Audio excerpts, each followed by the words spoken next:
Tala flaval fa apoponga momoa talafou mai le si ufonga le laumua mo le nei tae lua se fulo mati lua afi lua lima. I se sa ilinga fa le tausanga le Internet New Zealand na fa ai o le ono i leo tausanga sosoo o lo tu maupeo na avea mapopole nga numera tasi mo tangata New Zealand le tele o fa amatalanga se ilunga o upenga o fiso o tainga. Na ta uele pule silo le Internet New Zealand o Vivian Maidaborn wa matua te lele avano wa mawama va ava aye tangata New Zealand. I wha amatalanga ya whainai ila tau lunga le interneti ai maise lava i upenga o fiso o tainga na whaalia le saili linga i sili atu le popole o tamaita i matina wha apea tangata mātutua i wha amatalanga sise na ilo isi tangata ma e ono 4% o tamaita i ma le fitu se 10% o tangata mātutua. Ilunga atu le ta i fitu se 10 tau sanga le mātutua na wha ilo alo la tau popole tele e numera tasi tangata Pasifika i le popole pe a fua i so o se tangata tanu le na fa mawina ile fitu fa pasene na fa alia Maidaborn o lo fa awau tu maupele popole o tangata New Zealand ile to langa ona wala to sila fia o tangata yala to te fa salala wina tala sise o lo fa tu tonu i vaenga ta wa fiele soi fo malo loina o le si o se o manga fa nga solonga mata upu fa apale mene male temo kalasi o le tamao ainga fa apia mafainga fa ailonga lano. Na whaapongi sahina le malo pule a onga wa onga tolanga lua ilo lātou sa ilia leo se polo kalame fo so e aile whaitau tusi mali numero ata maiti le atono o. Na tu ina ato le matanga luenga wa onga se talo sanga moni fautuanga i se polo kalame so e whaatolanga ina e mawhaiana whaonga ina ya onga pe ta i whaalua i le tau sanga mota maiti i wasenga tolu e o le se fulu o le anga yoinga o se vaenga o le fuafuanga le malo e whaalele ya ati lele whaitau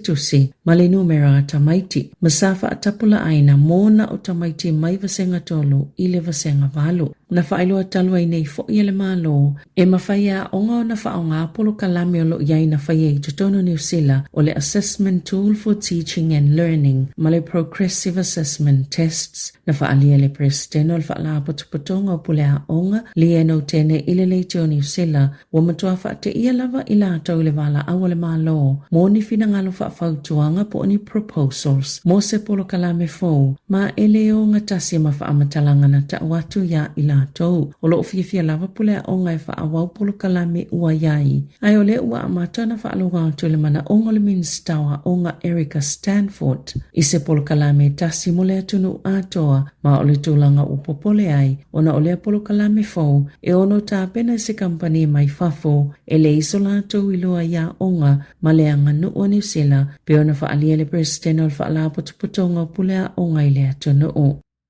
Sa whaonga e se tamaititia onga se sele ulu se itulo e whao lima ini whaia onga se toalua i se onga i kalai se tete leo au liana nafi o lo usu eina leo mata upu i Aranui i le Hayata Community Campus na whaalia le pule a onga Becky Burrows e i lalo i folisfulu ono tausanga le matua o le tama poletini a onga na whaia leo swainga o le isi whaia onga na whaina lona lima a o le tasi na manu alona ulu mana mo le mawina ni whaia onga mani tamaiti lea ngā yoinga na whaatino ina e lea tangata o ngā. O lo fola sila pale mene le teimine i se pili e tawhia i whalewhai ngā luenga mai lo lātou wha malusia o ni whaatonunga mai le wha amsinonga i tangata whai ngā luenga i winga i o lātou tutongi. Na whaalia le au whaito whao mata upuina i e talawhia ngai ma tutusa tutongi e matua ma mao lava le whao New Zealand ma atunu u olo o le lei atina e ngā le whailoa manino o tutongi a o le manato nisi o lea pili e ono tutupu mai eni fi ese a inga i le whao tangata whai ngā luenga. E mawhai e whale whai ngā luenga o na whaalilo ni vaenga o iei tutongi o tangata whai ngā luenga i a lātou kone karate e pāpui puia mai iei i lātou mai lo lātou talanoa i se tangata whai ngā luenga e winga i o lātou tutongi o pāsia le pili lo na whaitaunga mua le na whaatu ina e se whaipulo le leipa mo wha ngā solo atu nei le komiti whaapale mene o le whaanaunaunga ina ia awana i mawhai e whalewhai ngā luenga o na aveina le tula fono le mata upu pe a whai e talanoa se tangata whai ngā luenga i tutongi na sānoa Camilla Bellech o le leipa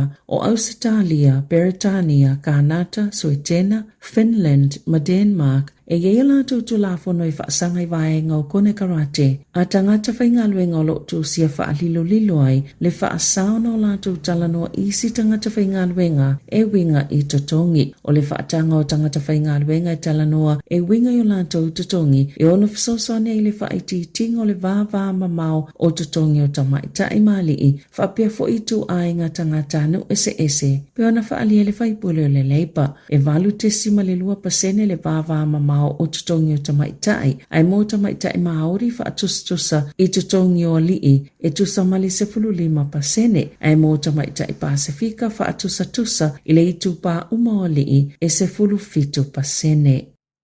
E ano noa ini mata upo whaeloa ini atungalunga I winga I ngā yoinga tangata ao ai tā lafu. Po debt collectors na liputi atu le komisi mo mta uptau I pisinisi, le Commerce Commission I le tausanga talwai. O le tala le vaenga I whaia whautuanga mamata I tuina mata upu tau tupe po financial mentors I le leitio New Zealand le asolulu. E mo o mia se I loilonga po o se lauli liunga le tu la fono o fe whaata wa inga tala whea ngai o na le ma whaiona tali atu tangata ai tā lafu pe a o ina whesanga I male awao ai tā lafu. Mo wala tau whaalongo I tala I le una ina male whaamalo sio tangata ai tā lafu. Na whaali e chei klili le so upo mo le fin cap e mo o mia le malama manino ia mionga e talia ina pe whaatanga ina a le vaenga o ai tā lafu ma ia manino fo ili tulanga I taimi e aona whaatino I se fufuanga le au whai tula fono ai pau fo ili ngayo inga lau whau tula fono o le aveo se tangata le whaamasinonga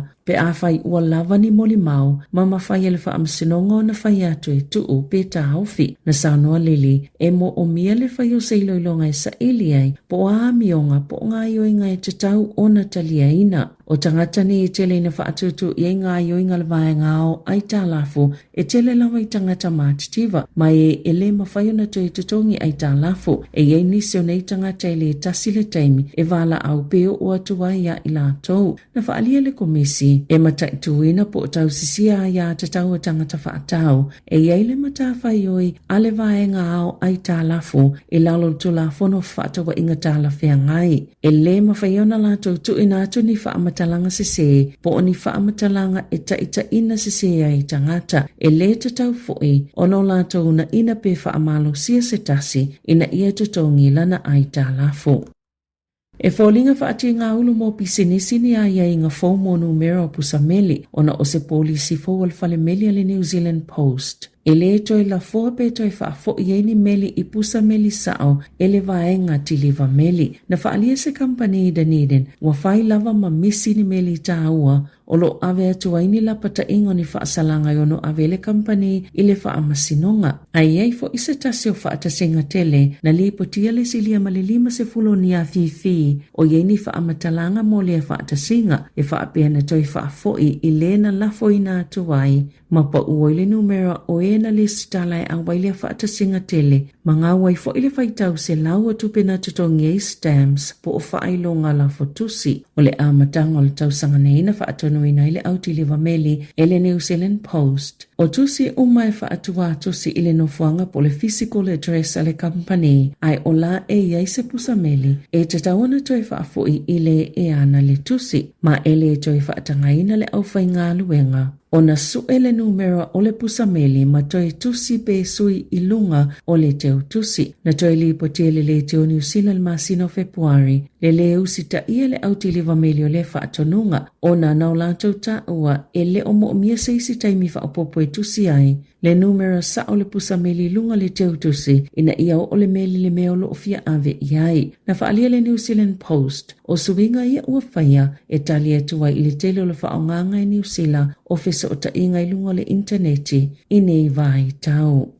E to tolini tau lele ua tau fia maloka ina leo ona o sita mai walulua tau sanga na maliu fasia ina o mai ona susunulo na whale Stokes Valley ile tau sanga taluai sa manu ati ngaina Ian David Moller ise mu ini poloka o whale no fumaut tongi Hanson Grove ile masina o Novema o le tolu ai leo ni ngayo inga na tau mawhaie e susunu le whale ile masina lava o Novema o ana nafina loka ina ini tupulanga I tailua se fulu malesilia mal taitolu se fulu tau sanga ile le Hunt Valley, mana molia I lato umailo lato a waifa atasine whainga whaasolu tu la fono. O isi tangata e to o whana loka ina iso su enga masa ili ngā leo leo, inisi molianga e se mai lea mata upo, na whaafetai e leo leo tangata o Stokes Valley, ona ola lato lango lango ila lato ngā luenga. E alonga, wa vele tama se fulu lima tausanga le matua o Sam Ruth mai tauranga, matangata tamo e pito la ititi wa ia whaatuina le matatia o le mwhena tamo I le maila I lalo I fule 4 minute, e se taimi e 3 minute, ma le 5 valu tesi ma le 5 sekone, I le tau vetulinga le malaya le Mount Smarty au Kilani, to e lua se fulu